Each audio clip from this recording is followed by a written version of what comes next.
Hello friends, I'm Mukesh Goyal. I hope कि आप सारे बहुत अच्छे हैं। और फ्रेंड्स, आज हम बेसिक बात करेंगे रिसर्च एप्टीट्यूड के बारे में, और रिसर्च को सही मायने में जानने की कोशिश करेंगे बहुत बेसिक से। ठीक है ना? तो अच्छे से सुनना है, चित्त को रिलैक्स करके।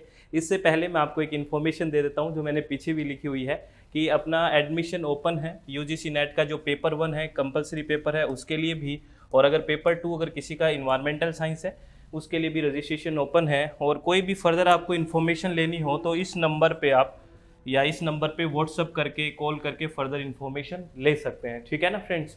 और इसमें हम पेपर 1 में आपको पता है मॉड्यूल्स भी आते हैं घर पे। ठीक है ना? 4 मॉड्यूल होते हैं जिसमें एमसीक्यूज़ की बुकलेट भी होती है और थ्योरेटिकल पार्ट भी होता है। ईवीएस में हम पीडीएफ प्रोवाइड करवाते हैं इस पेपर 2 में वीडियो लेक्चर के साथ, यानी कि कंप्लीट हर एक टॉपिक को अच्छे से करते हैं, बिल्कुल आराम से।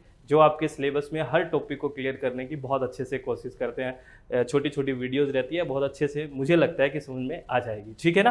तो चलो हम बात करें, अब बात करते हैं रिसर्च एप्टीट्यूड के बारे में। ठीक है? किसके बारे में बात करेंगे? रिसर्च एप्टीट्यूड के बारे में बात करेंगे आज।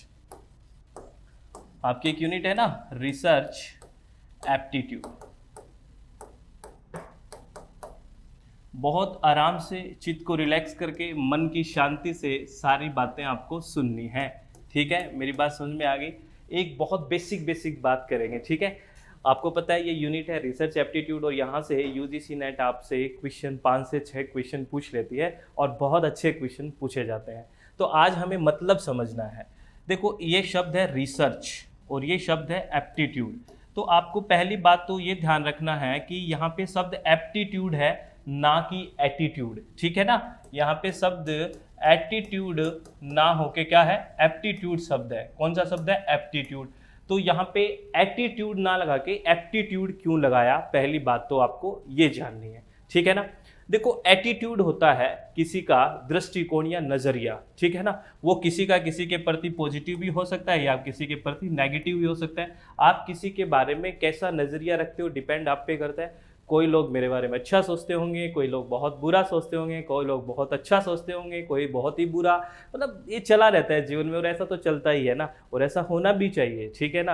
अगर सारे बहुत अच्छा ही सोच रहे हैं इसका मतलब आप कुछ अच्छा नहीं कर रहे हैं। थोड़ा बहुत नेगेटिविटी आनी चाहिए। ठीक है ना? थोड़ी बहुत नेगेटिविटी का मतलब अपने दिमाग में नहीं, लोगों के दिमाग में, कि हाँ यार, फिर आपको लगेगा कि आप अच्छा कुछ कर रहे हैं। ठीक है ना? बात समझे? ऐसी बातें हैं, ऐसा समझना चाहिए हमें। और एटीट्यूड नहीं है, हमें एटीट्यूड से मतलब नहीं है, हमें किससे मतलब है? एप्टीट्यूड से। एप्टीट्यूड होता है किसी भी काम को करने की क्षमता, कैपेसिटी टू डू समथिंग, किसी चीज को करने की क्षमता। तो हमें क्या करना है? हमें ये देखना है कि रिसर्च एप्टीट्यूड है क्या। रिसर्च एप्टीट्यूड यानी कि जो स्टूडेंट है उसमें रिसर्च की क्षमता है क्या, उसमें एप्टीट्यूड है क्या। देखो, आप इस पेपर में जाओगे ना, यूजीसी नेट के पेपर 1 में, तो 2 यूनिट, एक तो टीचिंग एप्टीट्यूड, उसमें भी देखो एप्टीट्यूड शब्द है, और एक ये रिसर्च एप्टीट्यूड, इसमें भी एप्टीट्यूड है। ये दोनों यूनिट इसीलिए लगाई है फ्रेंड्स। क्यों लगाई है इसको ध्यान से सुनना। इसी लगाई है, या तो आप नेट करके टीचिंग के प्रोफेशन में जाओगे, यानी कि आप लेक्चरशिप में जाओगे, तो आप में टीचिंग की क्षमता है कि नहीं, इसलिए ये जानना चाह रहा है। या फिर आप क्या करोगे, फर्दर रिसर्च में जाओगे, यानी कि आप पीएचडी करने की कोशिश करोगे, तो उसमें आप में रिसर्च की एप्टीट्यूड है कि नहीं। इसीलिए दोनों यूनिट का ज्ञान यहाँ होना जरूरी है इस फर्स्ट पेपर में। कोई भी टॉपिक फर्स्ट पेपर में जोड़ा गया है ना, जो जनरल पेपर है, उसमें ऐसे ही नहीं जोड़ दिया गया है कि बस ठीक है ऐसे ही। उसमें बहुत सोच समझ के हर एक टॉपिक को इंक्लूड किया गया है। तो सारा देखो, आदमी क्या करते हैं, हमारी क्या कोशिश रहती है, मेरे बहुत से स्टूडेंट से बात होती रहती है, वो कहते हैं कि मुझे डीआई नहीं आती, मुझे रीजनिंग नहीं आती, और तो पेपर 1 में वो पता है वो क्या है, सिर्फ मार्क्स के लिए पढ़ रहा है। ठीक है, मार्क्स आना बहुत ज़रूरी है फ्रेंड्स, उसके बिना पेपर क्लियर नहीं होगा। लेकिन आपको हर यूनिट के बारे में, जैसे एक बेसिक होना भी बहुत ज़रूरी है, जैसे रिसर्च, टीचिंग, सब का आना बहुत ज़्यादा ज़रूरी होता है। कारण ये होता है क्योंकि जब आप पीएचडी में जाओगे तो ये रिसर्च एप्टीट्यूड वाली यूनिट वहाँ बहुत काम आएगी, बहुत ज़्यादा काम आएगी, आपको प्री पीएचडी में काम आएगी। आप मेरी बात समझ रहे हो? तो ये सारी चीज़ें आज हमें देखनी है कि बेसिक क्या चीज़ें होती है, बहुत बेसिक से चलना है। ठीक है ना फ्रेंड्स? तो देखो, एप्टीट्यूड का मतलब तो आपको समझ में आ गया, किसी काम को करने की क्षमता, कैपेसिटी टू डू समथिंग, ये होता है एप्टीट्यूड। और एक यहाँ पे शब्द है रिसर्च। क्या शब्द है? रिसर्च। इस शब्द को देखना फ्रेंड्स, एक शब्द आपने सुना होगा, एक शब्द होता है डिस्कवरी। एक शब्द क्या होता है? डिस्कवरी। ठीक है ना? और इसको कहते हैं खोज। ठीक है ना? एक शब्द आपने देखा होगा, एक शब्द होता है इन्वेंशन, होता है इन्वेंशन यानी कि आविष्कार, आविष्कार होता है, ठीक है, वेरी गुड। और एक शब्द होता है इनोवेशन, होता है इनोवेशन यानी कि किसी भी चीज को अपडेट करना, इनोवेशन। और एक शब्द है रिसर्च यानी कि शोध, ठीक है। इनमें डिफरेंस क्या है, जब इन बातों को समझ लोगे तब आपको रिसर्च का सही से कंसेप्ट समझ में आएगा, ठीक है। देखो, डिस्कवरी का मतलब क्या है, खोज है। खोज का मतलब जो चीज पहले से है, जो चीज पहले से है उसी को आपको देखना है, यानी कि उसकी आपको खोज करनी है, पहले से यहाँ पे है, उपस्थित है, उसी को आपको पाना है, वो होता है डिस्कवरी। आपने डिस्कवरी चैनल देखा है ना, तो क्या क्या चीजें कहाँ है ये बताते हैं हमें। तो डिस्कवरी का मतलब होता है खोज, जो पहले से है उसको देखना, तो ये तो होगा डिस्कवरी। इन्वेंशन होता है आविष्कार करना किसी चीज का, पहले से नहीं है उसका हम क्या करते हैं, जरूरत के अकॉर्डिंग क्या कर रहा है, उसका इन्वेंशन आविष्कार होता है। जैसे आपने फोन देखा, फोन का आविष्कार हुआ, ये सारी चीजें क्या है, आविष्कार, पहले नहीं थी, ये बाद में आई, तो ये होता है आविष्कार। और एक होता है इनोवेशन, किसी चीज को अपडेट करना, जैसे कीबोर्ड वाले फोन थे, फिर टच पैड आई, ये इनोवेशन करना किसी भी चीज में, तो ये होता है इनोवेशन। तो ये शब्द discovery, invention, innovation, aptitude, attitude, ये शब्द आपको समझ में आ रहे हैं। और शोध का मतलब, रिसर्च का मतलब क्या है, ये शब्द समझ में आ गए ना आपको। शोध यानी कि री मतलब होता है अगेन एंड अगेन, ठीक है ना, अरे अगेन एंड अगेन, री अगेन एंड अगेन। कई बार हम जब पढ़ते थे, जब कई बार री आ जाती थी ना, किसी पेपर में री आ जाती थी, पेपर दोबारा देना पड़ता था, अगेन एंड अगेन। री का मतलब होता है अगेन एंड अगेन। सर्च का मतलब होता है फाइंड आउट करना, फाइंड आउट करना, ठीक है ना, किसी चीज को again and again find out करना। इसका क्या मतलब समझे, देखो बेसिक बात समझ गए, रिसर्च का मतलब है किसी भी चीज को again and again find out करना। मैं बात समझाता हूं कैसे। जैसे मान लो आपने कोई टॉपिक लिया रिसर्च का, कोई भी टॉपिक, कोई भी सब्जेक्ट है आपका, ठीक है ना, जिस सब्जेक्ट में आप रिसर्च करना चाहते हो वहां आपको कोई ना कोई टॉपिक लेना पड़ेगा, यानी कि किसी प्रॉब्लम होगी उस पर रिसर्च करोगे आप, मेरी बात समझ रहे हो। तो अब क्या करता है कोई इंसान, जब कोई स्टूडेंट, जब कोई स्कॉलर रिसर्च स्टार्ट करता है, तो वो किसी प्रॉब्लम के साथ रिसर्च स्टार्ट करता है कि मेरी ये प्रॉब्लम है और इसको मुझे ये ऑब्जेक्टिव लेके इसका हम मेरे को क्या करना है, इस पर रिसर्च करनी है। तो वो ऐसा नहीं है कि वो कंप्लीट उस पर रिसर्च कर देगा, मेरी बात समझ रहे हो, उस टॉपिक पे वो क्या कहेगा, एक प्रॉब्लम से स्टार्ट होता है और एक प्रॉब्लम पे ही आके क्या कर देता है, उसको खत्म कर देता है कि अगर ये और किया जाए तो और अच्छा हो जाएगा। कंप्लीट तो हो नहीं सकती किसी से, मेरी बात समझ। ये साइक्लिक प्रोसेस है, क्या है, एक चक्रीय प्रक्रम है। तो यहां भी क्वेश्चन बन गया कि रिसर्च एक साइक्लिक प्रोसेस है या अनसाइक्लिक। तो आप कहोगे रिसर्च एक साइक्लिक प्रोसेस है, एक प्रॉब्लम पे शुरू होती है फिर जाके प्रॉब्लम पे खत्म हो जाती है, क्योंकि कुछ न कुछ वो रिकमेंड करके जाता है। जब आप रिसर्च करोगे ना तो रिकमेंड करके जाओगे कि ऐसा, सजेशन देके जाओगे, है ना। आपने कंक्लूड कर दिया अपनी रिसर्च को, बात ठीक है, आपने कंक्लूड कर दिया, उसके बाद आप क्या करके जाते हो, कुछ रिकमेंडेशन या सजेशन करके जाते हो कि अगर ऐसा ऐसा किया तो ऐसा हो सकता है या ऐसा करना चाहिए। तो आपने ऐसा करना चाहिए, वहां एक प्रॉब्लम छोड़ दी। अरे बात समझे कि नहीं समझे। तो इसीलिए इसका क्या मतलब है, री यानी कि अगेन एंड अगेन। सर्च मतलब फाइंड आउट, आपने कुछ किया फिर वो कोई और उस पे कुछ करेगा। आप मेरी बात समझे कि नहीं समझे। तो ये find out again and again चलता रहता है कि नहीं चलता रहता, मेरी बात समझे। तो इसको बोलते हैं रिसर्च। समझ में आ गई। तो रिसर्च और एप्टीट्यूड दोनों शब्दों का मतलब समझ में आया कि नहीं आया ये बताओ। अरे बता दो भी प्लीज, रिसर्च और एप्टीट्यूड दोनों का मतलब समझ में आया, माइंड में कुछ क्लियर हुआ। चलो वेरी गुड। अब बहुत बेसिक सी बात करते हैं। क्या करते हैं, मान लेते हैं ये आप है, ठीक है ना, ये आप है, चलो मैं मान लेता हूं, बुरा मत मानो, मैं हूं, मान लिया, ठीक है। आपको क्या करनी है, पीएचडी करनी है। क्या करनी है आपको, पीएचडी करनी है, ठीक है ना, डॉक्टर ऑफ फिलॉसफी करनी है। तो कैसे कर सकते हैं, मैं बहुत बेसिक बात करने वाला हूं आपसे, ठीक है ना।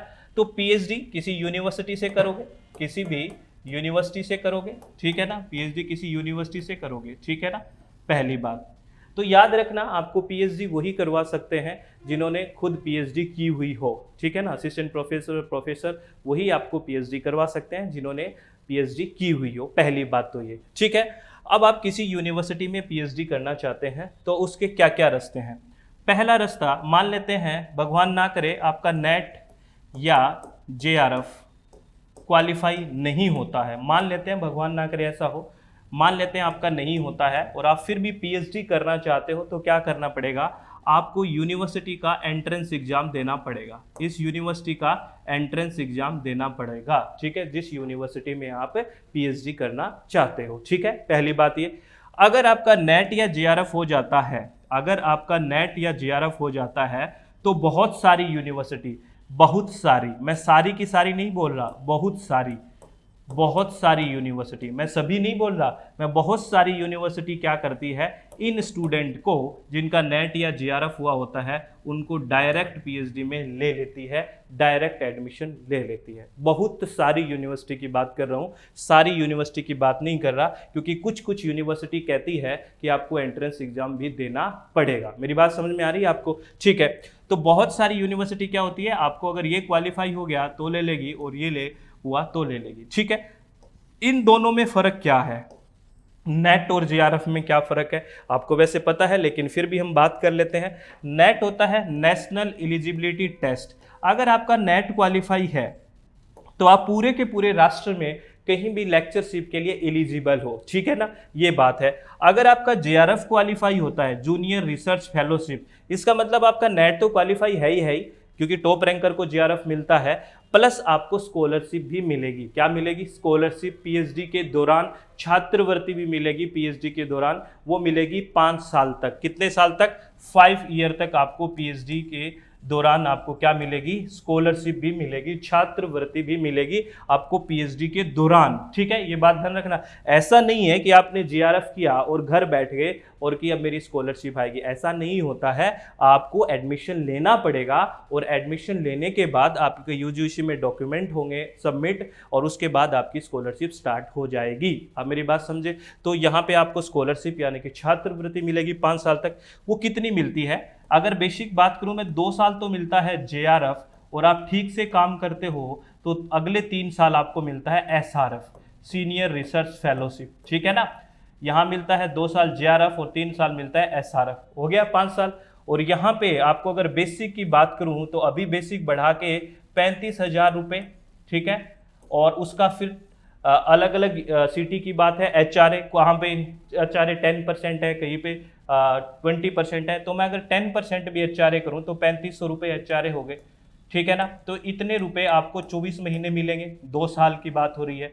और आपका काम ठीक ठाक हुआ, फिर आपका एसआरएफ लग गया तो अगले 3 साल आपका एसआरएफ मिलेगा, और एसआरएफ लगभग 38,000 रुपये। और आपका बेसिक, ये अमाउंट फिक्स नहीं है, थोड़ी ऊपर नीचे हो सकती है, कहीं इस पर बहस करने लग जाओ, इतनी के लगभग होती है। ठीक है, और आपके 10% फिर एचआरए, ठीक है, ये मिलेगा आपको 36 महीने, 36 मंथ। तो बताओ कितने पैसे मिल गए?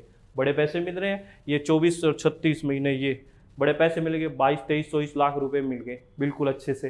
तो इस एग्जाम के लिए और आपको क्या मोटिवेशन चाहिए? इससे बड़ा और मोटिवेशन क्या हो सकता है? वित्त से बड़ा क्या मोटिवेशन है? वित्त से बड़ा मोटिवेशन है कुछ क्या? अगर पैसे क्यों काम कर रहे हो आप सब लोग? ठीक है ना, पेट भरने के लिए, या ड्रीम है कोई ऐसा ही बिना काम का ही बस ड्रीम है? ऐसा कुछ नहीं है।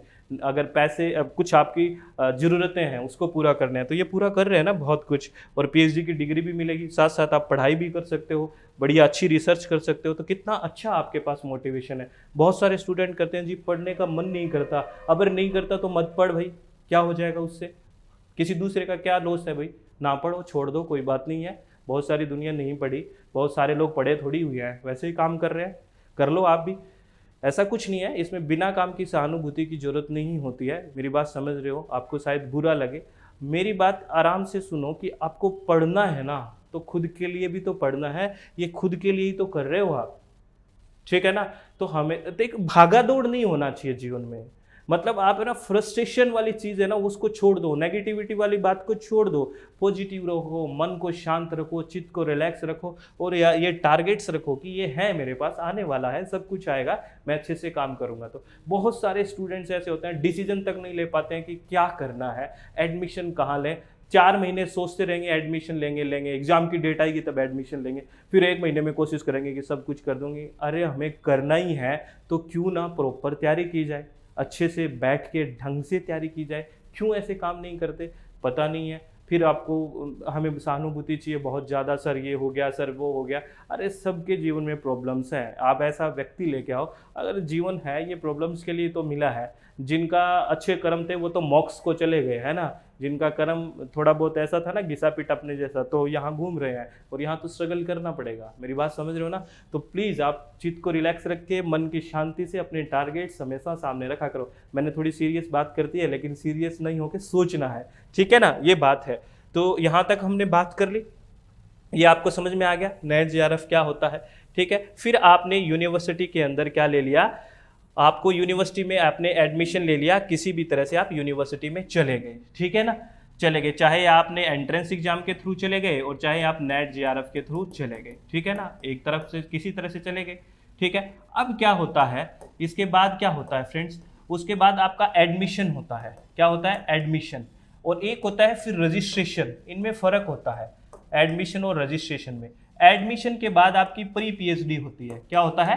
Pre PhD. यहाँ पे आपकी यूनिवर्सिटी आपसे एग्जाम लेती है। जो हम रिसर्च एप्टीट्यूड पढ़ रहे हैं ये बहुत काम आता है, इसमें प्री पीएचडी के एग्जाम में बहुत काम आता है, ठीक है ना? जब आप इसमें कर जाते हो, क्वालिफाई इसमें पास हो जाते हो, तो आपका रजिस्ट्रेशन हो जाता है, ठीक होता है ना? क्या हो गया? आपका रजिस्ट्रेशन हो गया। फिर आपको एक यूनिवर्सिटी रजिस्ट्रेशन नंबर दे देगी कि ये आपका रजिस्ट्रेशन नंबर है। फिर आप पीएचडी करना स्टार्ट कर देते हो। जो आपकी प्रॉब्लम होती है, जिस टाइटल पे आपको पीएचडी करनी होती है, वो प्रॉब्लम आप सारी डिस्कस करते हो, ये मेरी प्रॉब्लम है।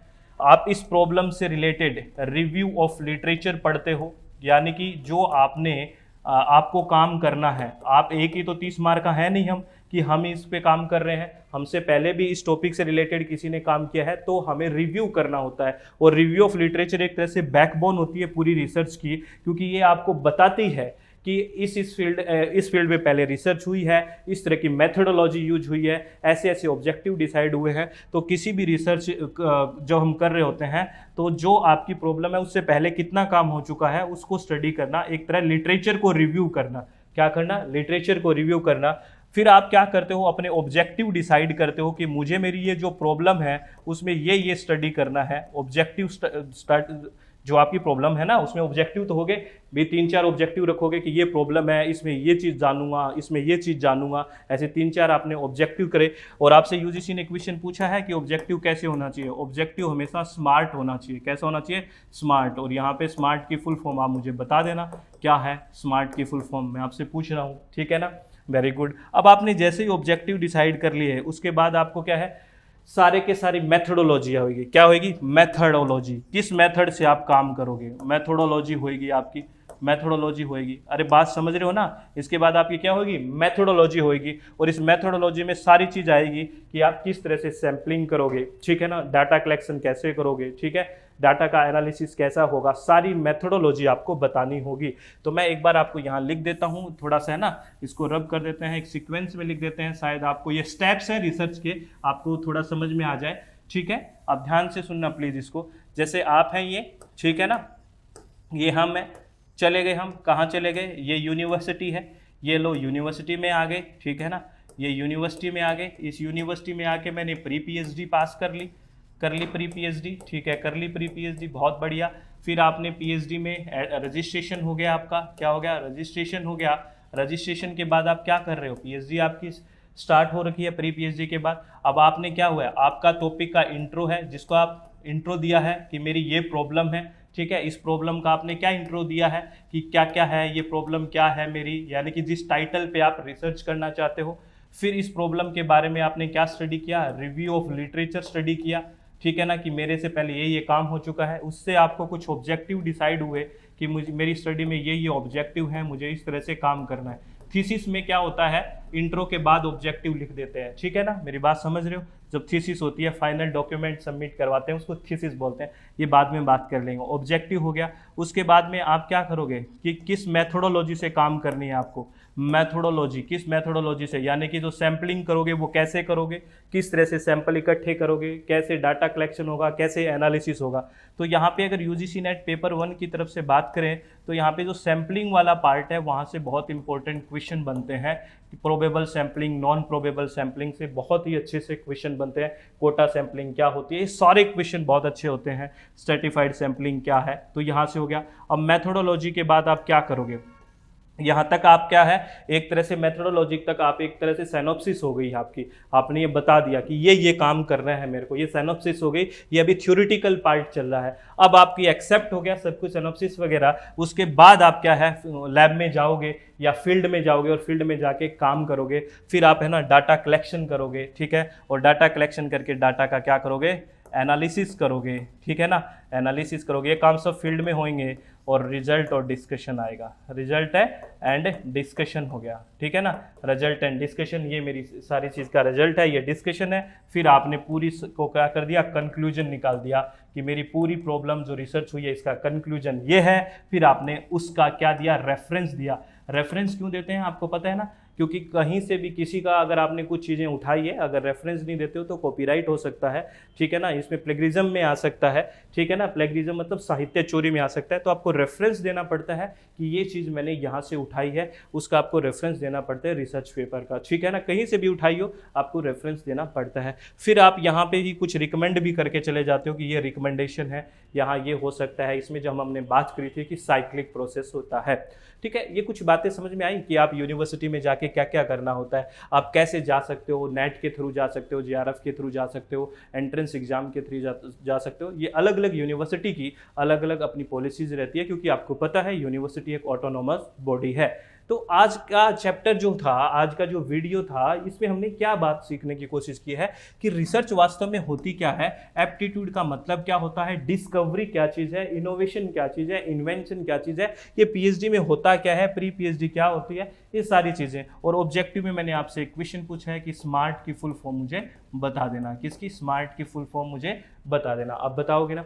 ये बेसिक बातें आपको कुछ समझ में आई, अरे आई कि नहीं आई, इसमें कुछ डाउट हो तो मुझसे पूछ लेना, ठीक है। प्लीज़ आप किसी भी तरह की टेंशन मत लिया करो, चित्त को रिलैक्स रखा करो, मन को शांत रखा करो। और इसी तरह हम बेसिक, जो छोटी से छोटी बात नहीं समझता ना, वो आगे बड़ी बड़ी बातें कैसे समझेगा, बहुत भारी भरकम तब समझ में आता है, तब हमारा बेस क्लियर हो बहुत अच्छे से। मैं यूनिवर्सिटी में घुस गया, ये यूनिवर्सिटी में चला गया, अब मुझे क्या करना है, अब मुझे क्या करना है, इस तरह से अगर कंसेप्ट क्लियर होगा ना, तो आपको सारी रिसर्च समझ में आएगी। मेरी बात समझ में आ गई। इसके बहुत सारी मेथोडोलॉजी होती है, ठीक है ना, किस किस तरह से टाइप्स होते हैं, क्वालिटेटिव रिसर्च क्या है, क्वांटिटेटिव रिसर्च क्या है, एक्स पोस्ट फैक्टो रिसर्च क्या है, एक्सपेरिमेंटल रिसर्च क्या होती है, क्वासी एक्सपेरिमेंटल रिसर्च क्या होती है, फंडामेंटल रिसर्च क्या है, अप्लाइड रिसर्च क्या है, एक्शन रिसर्च क्या है, ठीक है, हिस्टोरिकल रिसर्च क्या होती है, प्राइमरी रिसर्च क्या है, सेकेंडरी रिसर्च क्या है, क्वासी एक्सपेरिमेंटल रिसर्च क्या है, कैजुअल रिसर्च क्या है, ये सारी की सारी, पायलट स्टडी क्या होती है, ये सारे के सारे क्वेश्चन हमें फिर समझ में आएंगे। पहले रिसर्च तो समझ में आ जाए, मेरी बात समझ रहे हो।